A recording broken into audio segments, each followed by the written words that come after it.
नमस्कार, मैं हूं आकिल हुसैन और TV9 राजस्थान के स्पेशल शो 8 PM शो में आप सभी का स्वागत है।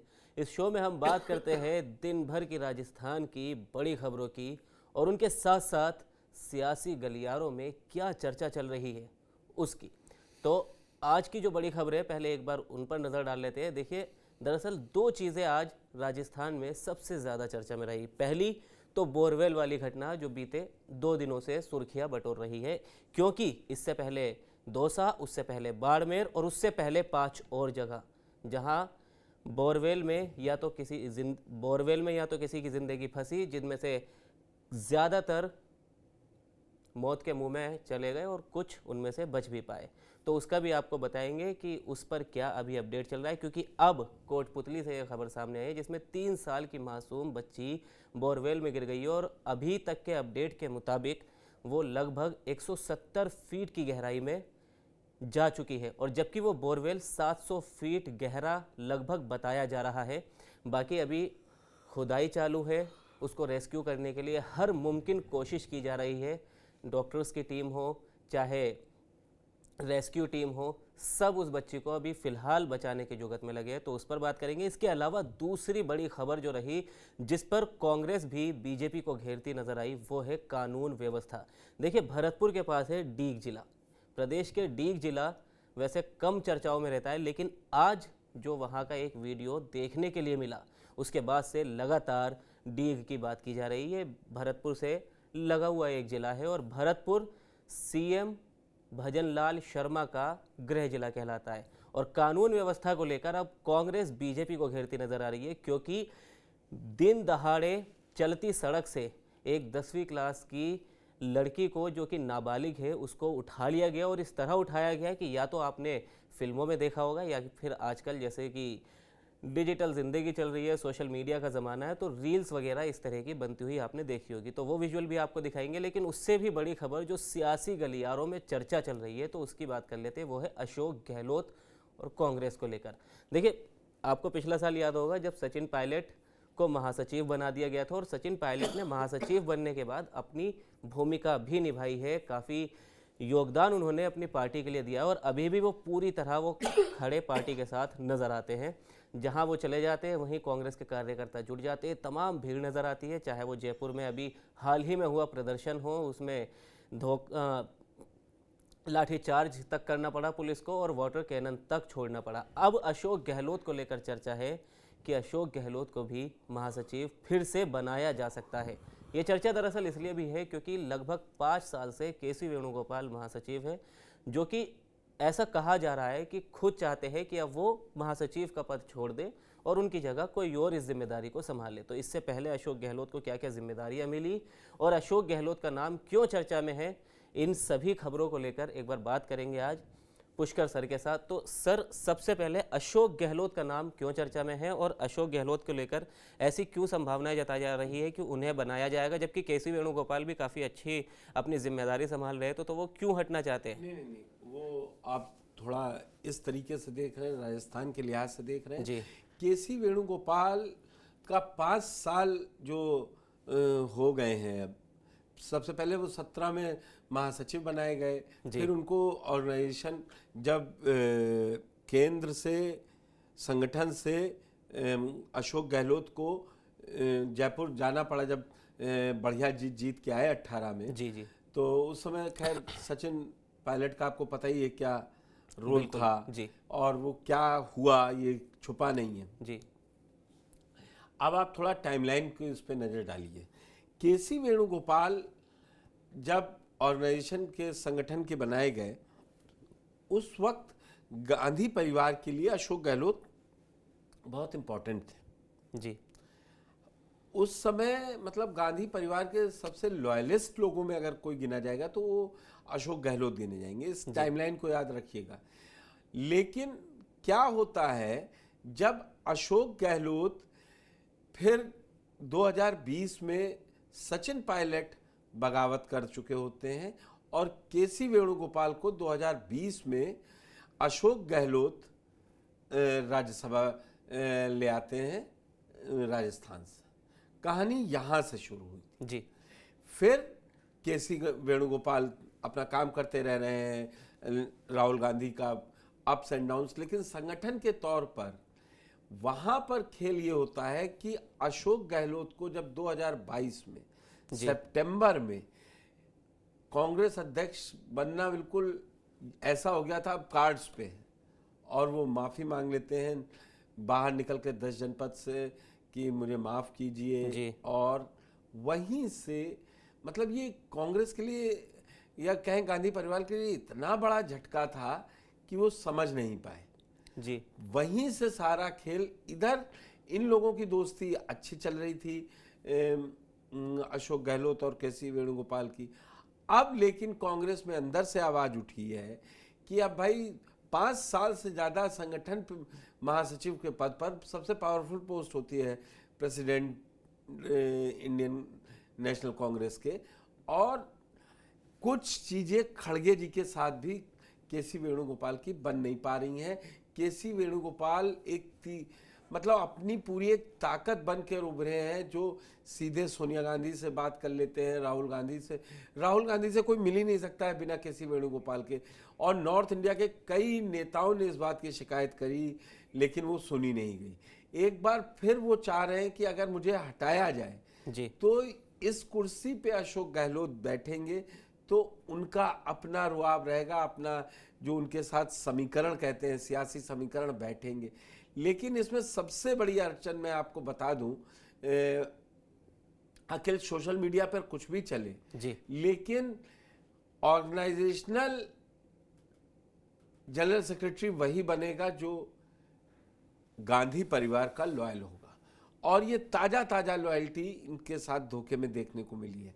उधर तब अशोक गहलोत ने बड़ी दम लगा दी थी और सचिन पायलट को पीछे कर दिया था, वो उन्हें डिप्टी सीएम बनना पड़ा, फिर वो कांड हुआ बगावत का।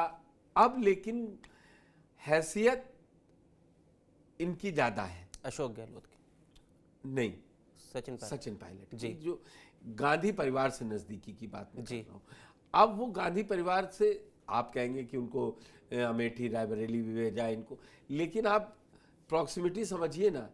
राहुल गांधी सचिन पायलट पर विश्वास करते हैं, आपने वीडियो देखा है, सारी चीजें देखी हैं जी, ये सचिन पायलट ही थे जिन्होंने कहा कि सोनिया गांधी हिमाचल से नहीं राजस्थान से जाए। जी, तो एक जो आप देख रहे थे उस समय से, ये कह लीजिए एक बार फिर से अशोक गहलोत ने अपने लिए सियासी तैयारी की है कि अगर वो अभी ऑर्गेनाइजेशनल सेक्रेटरी बन जाते हैं, महासचिव बन के लाया जाता है। अब राजस्थान से फिर क्या 3 होंगे महासचिव, भंवर जितेंद्र सिंह भी हैं, सचिन पायलट भी हैं, अब अशोक गहलोत भी हो जाएंगे। दिक्कत कोई नहीं, ये संगठन का मसला है, लेकिन फिर आप वहां मजबूती देना चाह रहे हैं तो फिर ऐसे गांधी परिवार ऐसे किसी आदमी को साथ नहीं लेके आना चाहेगा जो बीच में एक बार झटका दे चुका है। जी, लेकिन ये लाइन तो सर जो आप बात कह रहे हैं झटके की, तो वो तो सचिन पायलट के साथ भी लगती है। और खैर एक बार सचिन पायलट ने बगावत के बाद भी प्योर कोरोना में, भले वो जितने दिन ड्रामा चला, उसके बाद आके उन्होंने गांधी परिवार के कहने पर ही मतलब समझौता किया। ये भरोसा तो देखने को भी मिलता है सर। देखिए, कल हम बात कर रहे थे अनिल चोपड़ा को लेकर कि अनिल चोपड़ा को टिकट किस तरह सचिन पायलट ने दिलाया था, क्योंकि अनिल चोपड़ा जिस सीट से लड़े थे जयपुर ग्रामीण से, उसके लिए हाईकोर्ट ने नोटिस जारी की है। तो खैर वो तो सचिन पायलट का देखने को मिलता ही है। और अब तो खैर एक मंच पे भी देखे जा रहे हैं, राजस्थान की राजनीति में एक बार फिर से बड़े बदलाव होंगे, फिर अगर ये ऊपर जाते हैं। लेकिन मैं आपकी बात रोककर सर कहूंगा, टाइमलाइन की आपने बात की, देखिए दोनों ही तरफ क्या बदलाव देखने को मिलेंगे। एक तरफ वसुंधरा राजे भी है जो दिल्ली के, आज भी उनका दिल्ली दौरा था, इसी तरह इनको भी बड़ी जिम्मेदारी मिलने की बात हो रही है। तब भी कहा था जब लोग उनको राष्ट्रीय अध्यक्ष बनवा रहे थे, मुझे ऐसा अभी वहां भी लॉयल्टी फैक्टर काम आता है। देखिए, टॉप पे जब आप हैं तो loyalty is the one and the only one factor जिस पे आपको खरा उतरना होता है। जी, आप ये सेटिंग कर लीजिए, वो सेटिंग कर लीजिए, जो वहाँ चाहते हैं, जो लोग चाहते हैं कि चाहे कांग्रेस में हो, बीजेपी में हो, भी आपको टॉप लीडरशिप मालूम है, वो चाह रही कि अध्यक्ष ऐसा आएगा बीजेपी में कि जो यस मैन टू समबडी रहे। जी, वो अपने आप डिसीजन ले पाएंगे? आप बताइए मुझे, अगर बीजेपी। और क्या वसुंधरा जी को देखते हुए क्या लगता है उनको, वो किसी से डिक्टेशन लेंगी? जी बिल्कुल सर। इसके अलावा अब एक और बड़ी खबर पे का रुख कर लेते हैं। देखिए, इससे पहले जो बोरवेल को लेकर जो खबर आई थी वो दौसा से सामने आई थी, किरोड़ीलाल मीणा भी सामने आए थे और उन्होंने तब ये कहा था, क्योंकि वो खुद मंत्री है और उसी विभाग के मंत्री है, आपदा मंत्री है वो, तब उन्होंने सरकार से रिक्वेस्ट की थी कि इसके लिए कोई कानून बनाने चाहिए। पर सर वो भी तो सरकार का हिस्सा है। तो सबसे पहले तो कोटपुतली में अभी क्या चल रहा है उसका अपडेट एक बार ले लेते हैं। हमारे संवाददाता सुमित देवड़ा इस पर नज़र बनाए हुए। सुमित को एक बार ज़रा जोड़िए प्लीज़।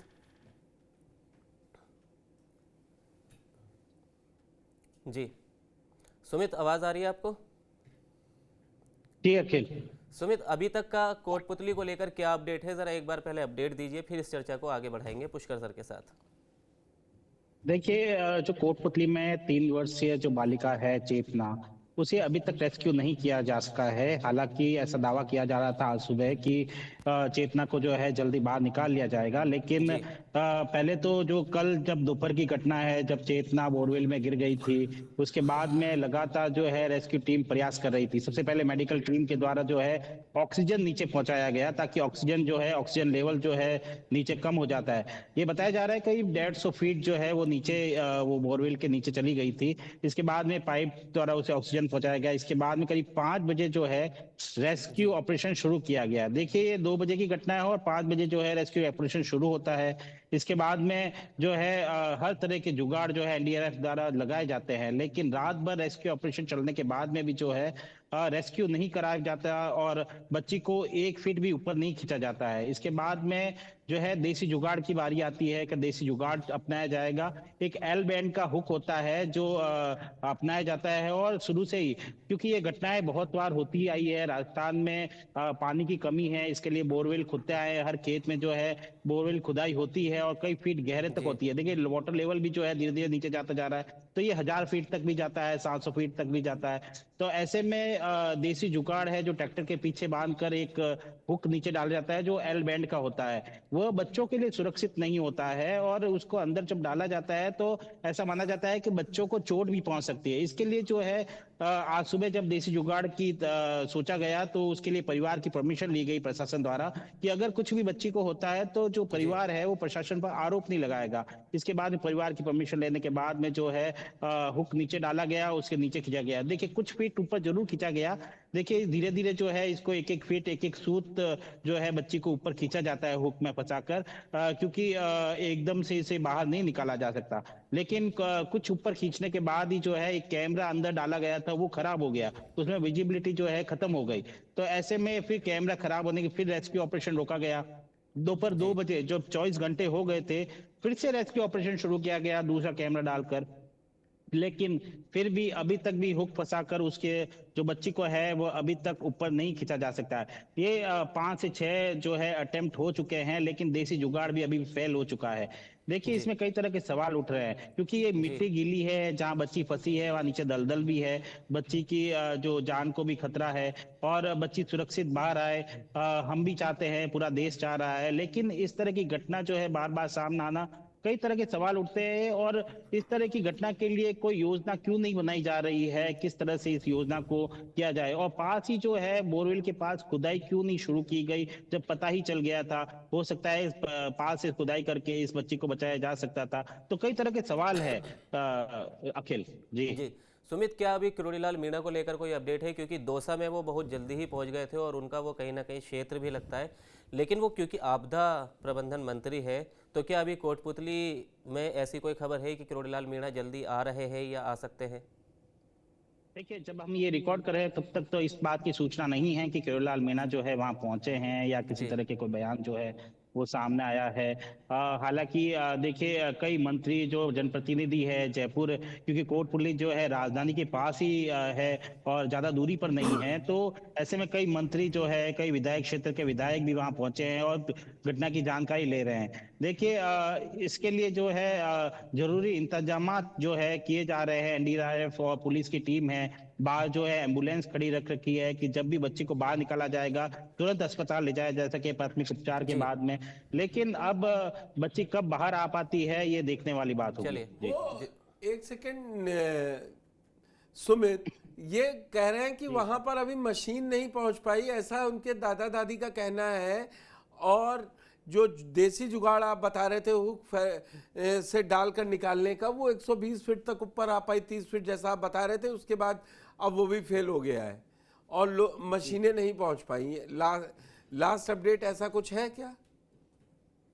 जी बिल्कुल, परिवार द्वारा जो है आरोप जरूर लगाया गया है कि जो जरूरत मशीनें होती है जिससे इजीली जो है बच्ची को बाहर निकाला जा सकता है, ऐसी मशीनों का उपयोग क्यों नहीं किया जा रहा है। जब भारत जो है इतना बड़ा देश है, जरूर से जरूर बड़ी से बड़ी तकनीक का इस्तेमाल किया जा सकता है, बड़ी से बड़ी मशीन लगाई जा सकती है।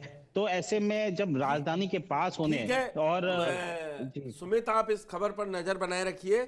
और ये प्रशासनिक तौर पर भी लापरवाही है, और क्योंकि ये घर के अंदर का शायद बोरवेल है प्राइवेट जगह पे, तो वहाँ पर हम नागरिकों को भी जागरूक होने की आवश्यकता है कि वो ध्यान रखें, बोरवेल को खुला ना छोड़े। और जो सरकार की तरफ से गाइडलाइंस जारी की गई हैं उन्हीं के आधार पर वो काम करें।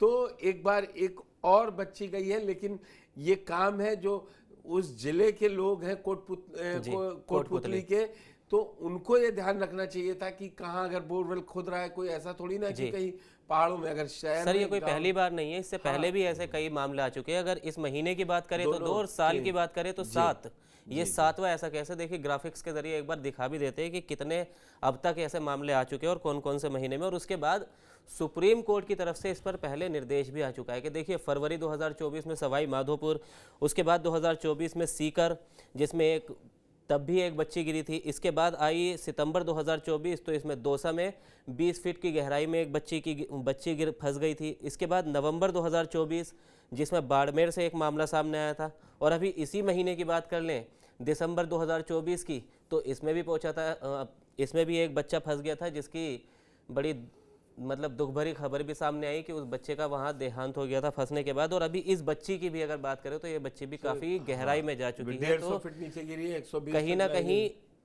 लोग जो वहाँ के कह रहे थे तो उसका बच्ची का फिलहाल कोशिश की जा रही है और भगवान उसको भी जल्द से जल्द उस बाहर निकालने में मुमकिन कोशिश लोग कर रहे हो और डॉक्टर उसको बचाने में कामयाब रहे जो वहाँ पर मौजूद टीम है फिलहाल। इसके अलावा देखिए कोर्ट के निर्देश भी कई ऐसे थे जिसको फॉलो न सिर्फ प्रशासन और सरकार को बल्कि एक आम आदमी को भी करना चाहिए, क्योंकि ये हमारी भी जिम्मेदारी है कि जब बोरवेल की इतनी घटनाएं सामने आ रही हैं तो उसको कहीं ना कहीं किसी मजबूत ऐसी चीज़ से ढक दिया जाए जिससे आसपास कोई बच्चा या फिर कोई बड़ा भी उसमें ना फंसे और उससे थोड़ा दूर ही रह पाए। चलिए खैर, तो अब तीसरी एक बड़ी खबर जिसकी वजह से आज बीजेपी कांग्रेस की तरफ से घिरती नजर आई, वो खबर आई डीग से सामने। जैसा कि मैंने आपको शुरुआत में भी बताया, खबर डीग में किडनैपिंग को लेकर आई। देखिए कि किडनैपिंग इस तरह सामने आई कि आप सोच भी नहीं सकते कि किस तरह खुली सड़क दिन दहाड़े एक 10वीं क्लास की छात्रा थी और उसको उठाकर ले जाया गया। तो सर सबसे पहले तो इस तरह क्या कानून व्यवस्था पर सवाल उठते हैं। और देखिए जबकि ये भरतपुर के बिल्कुल निकट है, उसके बराबर वाला ही जिला कह सकते हैं। ये जीरो टॉलरेंस की बात करते हैं, चाहे सीएम साहब हो या डीजीपी हो, लेकिन अगर इस तरह की घटनाएं हो रही हैं और आप नहीं कर पा रहे, उत्तर प्रदेश में यही है। अगर देखिए घटना आप रोक नहीं सकते, लेकिन घटना के बाद तत्परता पुलिस ने कितनी दिखाई, कौन पकड़ लिया गया, क्या हुआ और डर है कि नहीं है, ये वही है कि कितना इकबाल अभी कायम है पुलिस का, राजस्थान पुलिस का, ये देखने वाली बात है। मतलब क्या आज मालूम नहीं है जो ये किसी दूसरे का मतलब डर ही नहीं है कि यार ठीक है पुलिस मेरा कुछ कर ही नहीं सकती। बिल्कुल इस मानसिकता है।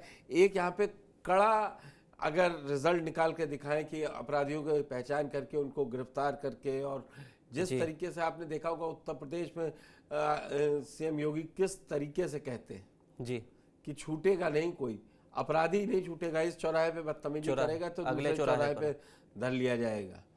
तो इस तरीके का, और गृह मंत्रालय उन्हीं के पास है तो लाजमी है सवाल उठेंगे जी। लेकिन इसमें यही है कि पुलिस जितनी जल्दी कार्रवाई करेगी सरकार की सबसे हैरानी की बात देखिए कि आज अभी तक इसमें कोई ऐसा अपडेट नहीं है कि इसमें कोई बड़ी ऐसी खबर आई हो कि कुछ सुराग ऐसा बड़ा मिल गया, कोई ठोस सबूत ऐसा मिल गया, जबकि देखिए, सीसीटीवी सामने है सर। लोग निकल रहे हैं, देख रहे हैं, मतलब ये अपने आप में एक अद्भुत किस्सा है जी, जो कि कानून व्यवस्था पर सवाल उठाता है। इसके अलावा एक उदयपुर से पुलिस प्रशासन या कानून व्यवस्था के लिए एक अच्छी खबर भी आई कि जो गैंगस्टर है वो पुलिस वाले के पैरों में पड़ते नजर आ रहे हैं और माफी मांग रहे हैं। उन्हें भी कहीं ना कहीं डर है। देखिए अगर ये घटना है तो फिर जी, अपने आप में ये सबसे पहले ऐसी घटनाएं रुकनी चाहिए और पुलिस को तुरंत कार्रवाई करनी चाहिए। लेकिन सर इस घटना में सवाल यह है कि इसमें ना तो कोई घर वाले एकदम खुलकर सामने आ पा रहे, हालांकि उसके नहीं आते, परिजन की परिवार के लिए बड़ा नहीं। एक मुश्किल खबर होता ये भी है सर कि ये बच्ची 10वीं कक्षा में है और इसकी शादी को भी 1 साल हो गया है, और जो आरोप है जो कहीं ना कहीं ये लग रहा है कि ये समीप पास में ही एक जिला था जहां शादी हुई और अब ये घर कुछ वाद विवाद परिवार वजनों के अच्छा, बीच एक में। पारिवारिक विवाद का मसला है। चलिए, अब इसको पुलिस देख रही होगी और हम यही चाहेंगे कि इस तरीके की घटनाएं सामने कम आए।